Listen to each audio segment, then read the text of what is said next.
ભાવનગરમાં પૂર્વ મેયર ભરત બારડને હાથ પકડી બહાર કાઢવામાં આવ્યા હોવાની ચર્ચાનો મામલો ગરમાયો. જોકે ભાજપ કાર્યાલય બહાર નીચે ઉતરી જઈને રહેલા ભરત બારડે જણાવ્યું, એવું કાંઈ જ બન્યું નથી તેમ જણાવ્યું, પણ મોઢા પર ભારે નારાજગી જોવા મળી હતી.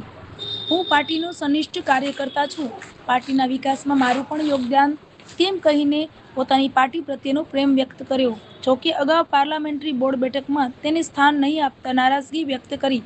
જ્યારે આજે ફરી ભાજપ કાર્યાલય ખાતે પોતાની ટિકિટ એટલે કે ઉમેદવારી લઈને નારાજગી વ્યક્ત કરતા કાર્યાલયમાં જ પત્રકારોને બાઇટ આપવા માટે ભાવનગરના પૂર્વ મેયર ભરત બારડને જતા અટકાવતા મામલો ગરમાયો. મીડિયાની બહાર જોઈને બાઇટ આપવા સમજાવતા ભરત બારડ ઉગ્ર બન્યા હોવાની ચર્ચા. જોકે ભરત બારડે વાતને નકારતા એવું કાંઈ જ બન્યું ન હોવાનું જણાવ્યું હતું. બાઇટ ભરત બારડ પૂર્વ મેયર ભાવનગર મનપા.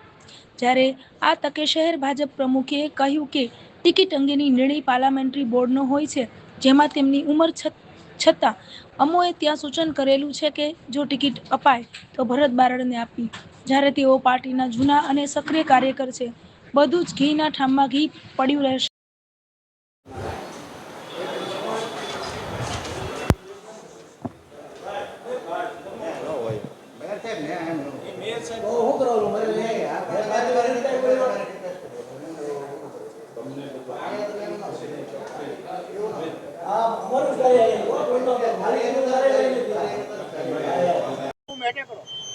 મારી કોઈ અવગણના થઈ રહી નથી। હું પાર્ટીનો વરિષ્ઠ કાર્યકર્તા છું, પાર્ટીનો ઈમાનદાર કાર્યકર્તા છું અને મને કોઈએ કાંઈ કીધું નથી। ના ના ના ના, કોઈએ બાવડું પકડીને કોઈએ બહાર કાઢ્યા નથી। હું ચા પીને આવ્યો છું। ના ના બિલકુલ નહીં। હું પાર્ટીનો સનિષ્ઠ કાર્યકર્તા છું। પાર્ટી મારી શિરોમાન્ય હોય છે। પાર્ટીને લઈને મજબૂરીમાં શબ્દો બોલવા પડે છે અત્યારે? ના ના ના ના, એવું હોય નહીં। પાર્ટી મેં બનાવી છે, પાર્ટી માટે કોઈ મજબૂરી ન હોય। જો તમે પાર્ટી બનાવી તો શા માટે તમને કાર્યાલયમાં જતા અટકાવ્યા? કોઈ અટકાવ્યા નથી, કોઈ અટકાવ્યા નથી। નીચે ઉભો તો હજી ઉપર ચા પીને આવ્યો છું।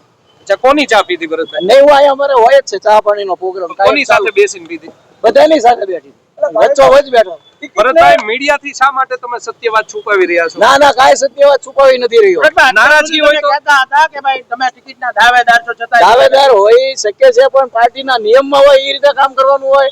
પાર્ટીના નિયમ એ મારી માટે શિરોમાન્ય હોય। ભરતભાઈ ગઈકાલે મેસેજ મૂક્યા તો એ પણ ગ્રુપમાંથી ડિલીટ મારી દેવામાં આવ્યો। એ મને ખબર નહીં, મેસેજ મૂકવામાં એ મને ખબર નહીં। ભરતભાઈ, ભાજપમાં ટિકિટ લાખો રૂપિયામાં વેચાઈ રહી છે તેવા પણ આક્ષેપ છે।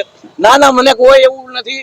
પાર્ટી મારી ઈમાનદારી પૂર્વક કામ કરી રહી છે। ટિકિટ વેચાઈ રહી છે ભાજપ? એ મને નો ખ્યાલ। તમને ઉપર જતા કોણે રોક્યા? કોઈ રોક્યા નથી।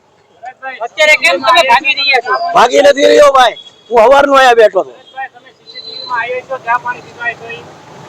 આ ચા પાણી મેં પીધા ને ભાઈ, મહામંત્રીની સાથે બેસીને મેં ચા પીધી। ટિકિટ ન મળવાને લઈને કે ઉભારો છે ભરતભાઈ? ના, હજી સુધી તો આત્મવિલોપન કરી લઈશ તેવો મેસેજ છે તે થોડા વર્ષો પહેલા મૂક્યો હતો। શહેર પ્રમુખ સામે ભારોભાર નારાજગી હતી, આ તેનું પરિણામ ભરતભાઈ ભોગવી રહ્યા છે। હવે આટલું બધું પૂછો છો, પણ મારી માટે કોઈ મને તકલીફ નથી, મને કોઈ તકલીફ આપી નથી।